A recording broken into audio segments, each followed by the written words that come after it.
Ilustres amigos do canal, tudo bem? Mercado otimista demais com a queda da taxa Selic.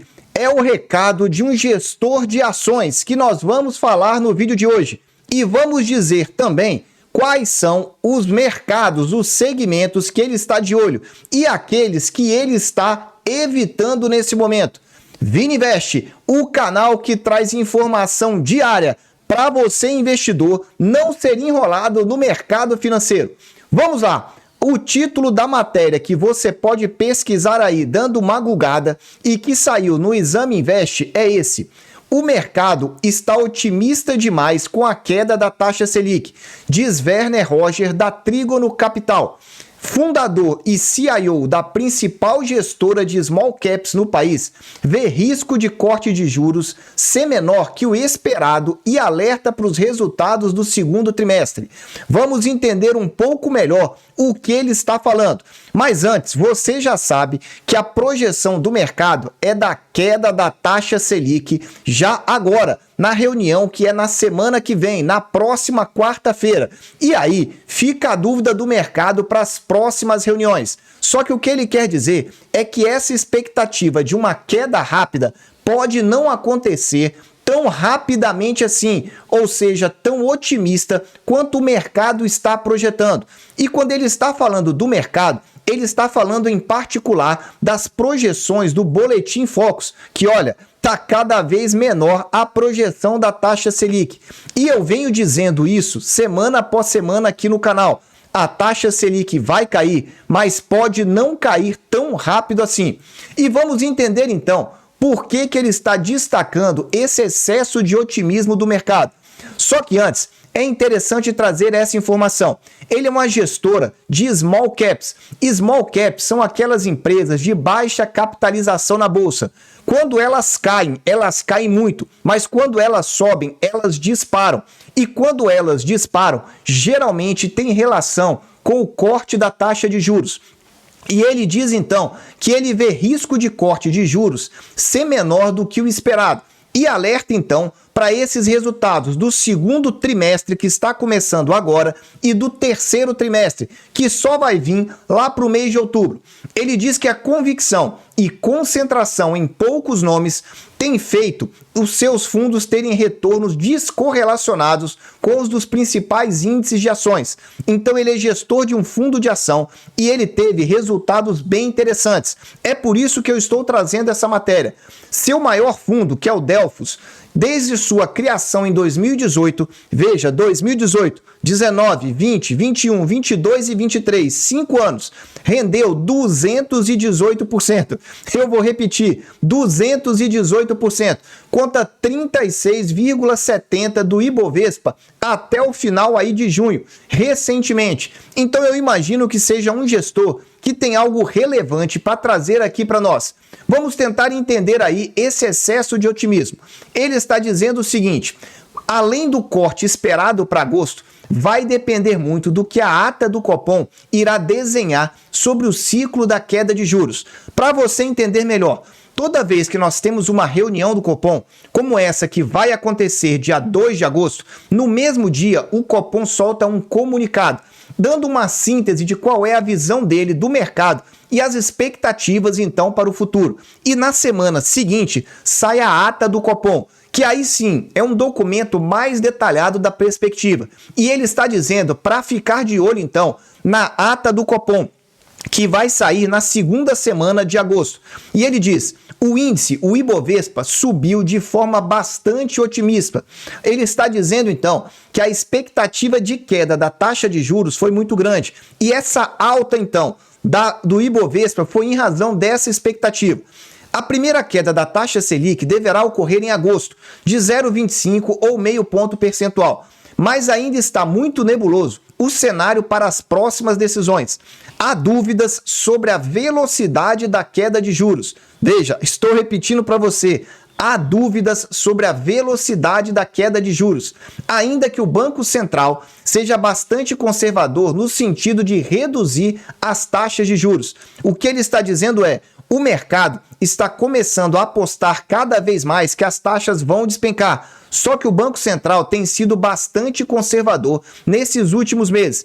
E ele diz, demora até o consumidor recompor a sua renda. Ele está com cartão de crédito perto do limite, alguns precisando pagar o cheque especial e vai priorizar a saúde financeira em vez de fazer compras. O que ele está dizendo é, a população está endividada, então não deve gastar tão fortemente e isso não deve impulsionar de forma rápida alguns tipos de ações. Mas vamos continuar para você entender. O gatilho pode estar nos resultados do segundo e do terceiro trimestre. E a reportagem continua. O mercado antecipou demais o ciclo da queda da taxa Selic. Basta você verificar aí no Tesouro Direto quanto que caíram as taxas, principalmente dos tesouros pré-fixados. E você vai verificar que lá, desde março, caíram de forma espetacular. Estamos falando aí de 5 meses praticamente só caindo. E ele diz, esse foi o alerta então, ainda nos minutos iniciais da entrevista. E ele diz, o gatilho da queda das ações, segundo Roger, pode começar a vir agora, com a temporada dos resultados do segundo trimestre. Em outras palavras, se os resultados não vierem aí tão bons assim, pode ser que nós tenhamos aí uma revisão a esse respeito. E aí ele fala uma frase muito comum no mercado financeiro. O mercado sobe no boato e cai no fato. O que ele quer dizer com isso? O Ibovespa subiu muito rapidamente no boato, na expectativa de um corte forte nas taxas de juros.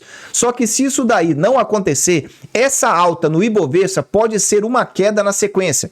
E ele complementa, os balanços do segundo e terceiro trimestre ainda serão ruins. Vou repetir para você, ainda serão ruins e poderão frustrar as expectativas mais otimistas, provocando realizações de lucros. O ditado diz que o mercado financeiro sobe no boato e cai no fato, e isso poderá voltar a acontecer. Ele vê isso como um risco, caso os resultados previstos não atendam aí à expectativa do mercado.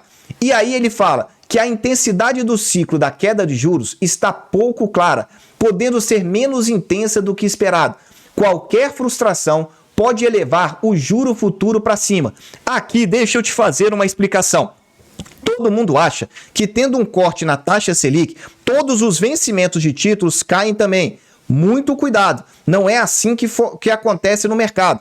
Você pode ter uma queda da taxa de juros de curto prazo, que é a taxa Selic, mas os vencimentos mais longos subirem, ou seja, as taxas se elevarem. Então entenda que o mercado não funciona assim, olhando somente para a queda da taxa Selic.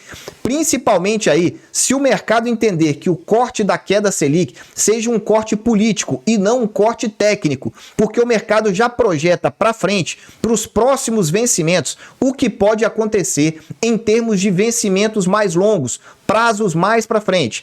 E aí ele começa a falar então de qual ação ele deve fugir e qual ele está comprado. Só que antes, dá aí aquele super like, porque o intuito é sempre te ajudar. E por falar em te ajudar, nós temos aqui o Clube de Membros. Se você deseja participar, você tem acesso a mais de 70 vídeos exclusivos e 2 novos vídeos a cada final de semana, por menos de R$ 8,00 mensais. Basta você entrar aqui, nesse link aqui do alto, e escolher o seu plano para poder participar. Vamos lá, ele diz que diante desse cenário, tem optado por passar longe de empresas que possuem então aí ações cíclicas. E ele explica quais são esses tipos de ações. Cíclicas são aquelas que dependem de determinados ciclos. Por exemplo, construtora depende muito da taxa de juros estar lá embaixo para estimular aí o financiamento imobiliário e elas voltarem a se recuperar. Ainda não é o momento. Os varejistas, com a população muito endividada, somente depois de uma queda acentuada da taxa de juros é que talvez tenha uma subida rápida.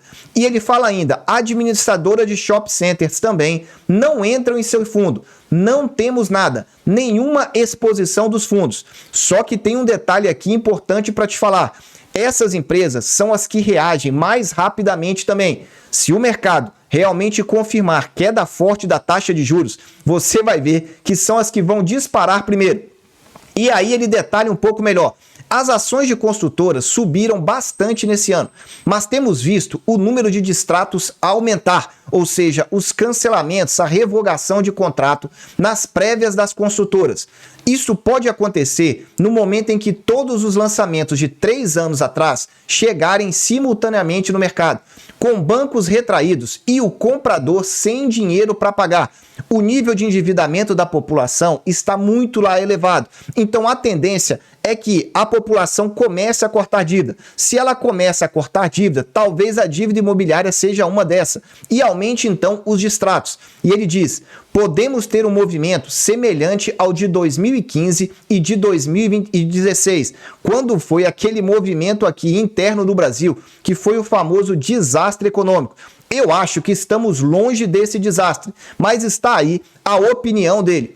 O varejo está preocupando? Foi uma das perguntas que o entrevistador fez. E ele diz: sim, os preços ainda estão muito baixos das varejistas. Há uma quantidade muito grande de liquidações. E aí ele cita a Centauro em relação aí à sua parceria com a Nike, porque ela comprou a franquia da Nike no Brasil e está liquidando tudo, segundo Werner. E ele fala: os preços estão muito abaixo, mesmo se comparado aos de outros países. Só que tem um detalhe: as lojas estão vazias, muitos tapumes em shopping, um setor com a dinâmica toda negativa. E ele ainda cita outra varejista, a Renner: a loja está às moscas. Isso retrai preços. O consumidor está seletivo, ele quer preço e qualidade. Só que tem um detalhe: isso é bom para a inflação. Então veja, as varejistas, ele também está fugindo. E você tem visto esse mesmo movimento aí, principalmente aí em relação à Renner? Está vazio? Não está? Coloca aí nos comentários como é que você tem visto